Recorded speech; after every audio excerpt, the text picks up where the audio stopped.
Hi guys, അപ്പോൾ നമ്മുടെ ഇന്നത്തെ പരിപാടി മാങ്ങ ഉപ്പിട്ടതാണ്. അതിന് വേണ്ടിയിട്ട് മാങ്ങ, ചുരുക്ക, ഉപ്പ് എല്ലാം എടുത്ത് സെറ്റാക്കി വെച്ചിട്ടുണ്ട്.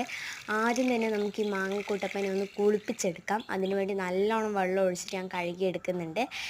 അപ്പോൾ ഈ മാങ്ങയുടെ പേരാണ് ഒളോറി അഥവാ ഒളോറി. നിങ്ങളുടെ നാട്ടിൽ ഈ മാങ്ങ വിളിക്കുന്നത് എന്താണെന്നൊന്ന് പറയണേ. അധികം പുളിപ്പില്ലാത്ത മാങ്ങ ആയതുകൊണ്ട് തന്നെ ഉപ്പിട്ട് അടിപൊളിയായിരിക്കും കേട്ടോ.